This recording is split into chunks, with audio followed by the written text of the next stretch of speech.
Thank you, Chairman. So maybe we could stick to a couple of facts here, as previously discussed, and that is that if you made $1 million last year, you're going to get about $84,000 in tax relief with this bill. If you made under $50,000, you are likely to get about $1 a day. The President said that we'd have 90 trade agreements in 90 days. We're 89 short because of the manner in which some of these allies have been offended. We want trade balance for sure, but we also want to make sure that it's done in a manner that will last, not subject to the whims of the administration. I understand, Mr. Secretary, that you don't agree with some of the economic forecasts that have been projected as it relates to the big, beautiful bill. So Penn Wharton says this bill will add trillions of dollars to the national debt. The Yale Budget Lab says this will add trillions of dollars to the national debt. Well, we're 0 for 2. But how about Maya McGinnis? Not exactly known for their socialist leanings. They say this will add trillions of dollars to the national debt. Well, let's go to the Tax Foundation, hardly a left-leaning political organization. They say this will add trillions of dollars to the national debt because the money's going to be borrowed. Here, facts should matter. The advice of experts should matter. We have seen the bond market's reaction to some of these proposals. They're jittery. But you know what? In this committee, we listen. The administration is putting its head in the sand on this debt issue. The facts are going to be hard to escape. So let me turn to the impact of budget reconciliation as it relates to health care. In addition to adding trillions to the U.S. debt, the bill will cause 16 million Americans to lose part or all of their health insurance, according to CBO. We know what the consequence will be of losing health insurance for the American family. More visits to the emergency room, more postponed treatments, more bankruptcies that will come because of it. The problems that people have with health insurance only mean that later on the problems pile up. Bad health, the challenge that is now going to occur for our rural hospitals, surely many of which will be forced to close. Cutting more than $1.5 trillion from Medicaid, Medicare, and the Affordable Care Act certainly will mean job losses. No industry can sustain $1.5 trillion in cuts while we borrow money for a big tax cut that, despite what has been said here today, still favors people overwhelmingly at the top.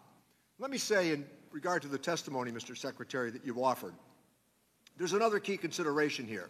You're suggesting that the improvements at the IRS have all taken place in the last 6 months? It's because of what we did with the Inflation Reduction Act. That's why the improvements have taken place, the technological upgrades that have taken place as well. We have a pretty good understanding of this. We want to use artificial intelligence for better tax collections. But all of this just happened in the last 6 months. That's our understanding based upon the testimony. The Commonwealth Fund, cuts to Medicaid and SNAP are going to lead to the loss of over 1 million jobs. The American Hospital Association estimates that tens of thousands of hospital jobs will be lost as a result of these cuts. Furthermore, a professor at Yale has said that this will conservatively cause tens of thousands of unnecessary deaths. Worse health care, job losses, more borrowed money.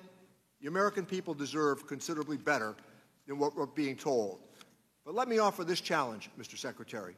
We would be prepared on the minority side to work with the administration and direct tax relief back to people under $400,000 of joint income, as opposed to the suggestion that is being offered here today. And if you disagree with the number that I offered about tax relief for somebody who made $1 million last year, let me give you the last 30 seconds to speak to that. The Representative Neal, I have great respect for you. We've had good conversations, but respectfully, if I weigh 1,000 pounds and you weigh 50, and I gain 10 pounds, or I gain 10%, I have gained 100,000.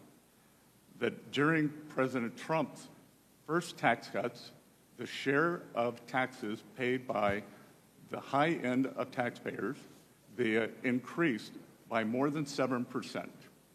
And I'm sorry, I chuckled when you talked about the IT at the IRS.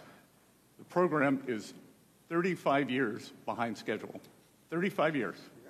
And is wasting $2 billion a year. That's why we put the extra money in, Mr. No. The extra money went in for bodies, and whistleblowers acknowledged that standards were being lowered to bring in new agents. The money is not the issue here. It is how the money is spent. That's exactly right. We agree on that, how the money is spent. And the last point that I would make... It has been spent poorly. Let me make this last point, Mr. Secretary. Do you agree with the idea that in 2017, that the federal government, emanating from this committee, borrowed $2.3 trillion for that tax cut? What I believe is that everyone on the Democratic side voted for the biggest blowout for the deficit in history, and that we are suffering from that. This past tax year, we will have between a 6.5 and 6.7% deficit, so I find it very difficult to be lectured to by people who created the largest deficit in history when we were not at war and not in a recession. So I negotiated with Secretary Mnuchin the pandemic relief bill, if that's the reference point. That's where overwhelmingly the money went. That was not a bad infusion of money. It worked. The Economist magazine and the Financial Times said in January the American economy was the envy of the world. I yield back my time, Mr. Chairman. The spending was not the envy of the world.